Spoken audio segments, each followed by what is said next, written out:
Vatican? Isang malaking scam lang daw. Maraming tinatago at matagal nang may impluensya sa buong mundo. May kasabihan tayo na hindi lahat ng nagdarasal ay banal sa mundo ng mga sekreto at teorya. Sino ang nagsasabi ng totoo at sino ang nagbabaluktot lamang ng katotohanan? Sa likod ng mataas na pader ng Vatican, ano-ano nga ba ang tunay na nagaganap? Yan ang ating aalamin. Sa bilyong-bilyong tagasunod ng simbahang Katoliko, hindi maiwasan na marami ang kritiko at nagiging skeptical sa tunay na adhikain ng pinakamalaking relihiyon sa buong mundo. Sa ilang daang taon ng pamumuno, anong mga sekreto ang itinatago nito sa mga tao? Narito ang 10 sekretong ayaw sabihin ng Vatican. Number 10. Ang chronovisor, time machine invention. Alam mo ba na may isang pari na nag-imbento umano ng makina na kayang tumingin sa nakalipas? Si Father Pellegrino Ernetti, isang Benedictine monk, ay umangkin na gumawa siya ng time travel television kasama ang mga kilalang siyentipiko tulad nina Enrico Fermi at Wernher von Braun. Ayon sa kwento, pinanood nila ang mga talumpati ni Mussolini at Napoleon at maging ang mga eksena mula sa sinaunang Roma. Inaangkin pa niya na nakita niya ang huling araw ni Kristo. Pero nang lumabas ang larawan bilang patunay na laman na ito pala ay kinuha lamang mula sa isang postcard. Sa madaling salita, isang malaking palabas lang pala ang lahat. Number 9. Ang pagbibitiw ni Pope Benedict XVI. Malaking usapin ang biglaang pagbibitiw ni Pope Benedict XVI noong 2013. Ito ang unang pagbibitiw ng isang papa mula pa noong taong 1415. Kahit na sinabi niyang dahil sa paghina ng kanyang kalusugan, hindi mapigilan ang mga teorya. May nagsasabi na pinilit siyang umalis dahil sa mga iskandalo sa loob ng Vatican. May iba pang nagsasabi na may gay mafia umano sa loob ng Holy See na gusto siyang patalsikin hanggang sa kanyang kamatayan noong 2022. Patuloy niyang itinanggi ang mga paratang na ito. Pero bakit kaya biglaan ang desisyon?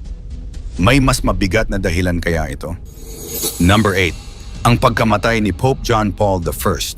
3 dekada ang nakalipas, si Pope John Paul I ay nahalal bilang Papa noong Agosto 26, 1978. Pero 33 days lang ang lumipas, namatay siya sa kanyang pagtulog. Opisyal na dahilan, heart attack. Pero totoo nga ba ito? May mga teorya na siya ay pinatay dahil sa katiwalian sa Vatican Bank. May mga nagsasabi na si Archbishop Paul Marcinkus ang nagbigay ng lason. Katakataka na ang isang papa na nangangako ng malawakang reforma ay biglang mawawala. Kung totoo man ang mga teoryang ito, malaki talaga ang presyo ng pagtindig sa tama laban sa mga makapangyarihan. Number 7. Ang lihim ng Fatima. Noong 1917, 3 batang pastol sa Portugal ang nagsabi na nakita nila ang aparisyon ng Birheng Maria, na kilala bilang Our Lady of Fatima. Ayon sa kanila, naghayag ito ng 3 sekreto. Pero hanggang ngayon, maraming naniniwala na hindi pa inilalabas ng Vatican ang buong katotohanan ng 3 sekreto. Kahit na inilabas na ni Pope John Paul II ang teksto noong 2000, patuloy ang mga teorya na may mas malaking bahagi pa na itinatago dahil sa takot na magdulot ito ng malawakang pagkatakot. Ang tanong, ano nga ba ang totoong nilalaman nito at bakit hindi mailabas ang buong katotohanan? Number 6. Ang Vatican Bank at ang God's Banker. Ang Institute for the Works of Religion, o mas kilala bilang Vatican Bank, ay itinatag noong 1942. Dahil sa lihim na operasyon nito, maraming mga katiwalian ang naganap sa dilim. Naging malagim ang sitwasyon ng matagpuang nakabitin sa London Bridge, ang tinatawag na God's Banker na si Roberto Calvi noong 1982. Ang bangko ay inakusahan ng money laundering para sa Sicilian mob. Ito ang naging hudyat para kay Pope John Paul II na magsagawa ng malaking reforma. Pero sinong nasa likod ng pagkamatay ni Calvi? At magkano ba talaga ang pinag-uusapan dito? Milyones? Bilyones? Number 5. Ang Priory of Sion. Itinatag ito ng French artist na si Pierre Plantard bilang sarili niyang chivalric order. Pero hindi lamang ito tungkol dito. Sinasabi ni Plantard na layunin ng Priory of Sion na sakupin ang Europa sa pamamagitan ng paglalagay ng royal bloodline sa mga trono. Lumaki pa ang kasinungalingan ng maglabas ng libro na The Holy Blood and the Holy Grail na nagsasabing ang Priory of Sion ay itinatag ng mga descendants ni Kristo mismo. Sinabi pa ng sikat na nobela na The Da Vinci Code na layunin ng priory na ibalik ang tunay na virtues ng maagang Kristyanismo.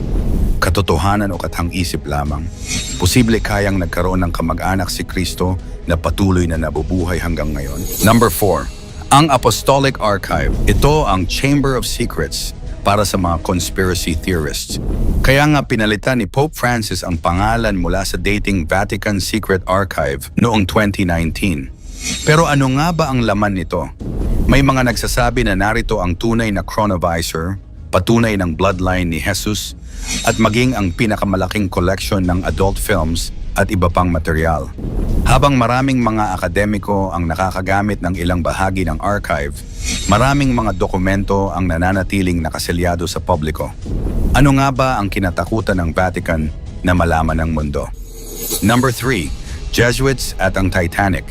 Isa sa mga pinakakakaibang teorya ay ang tungkol sa mga Jesuit.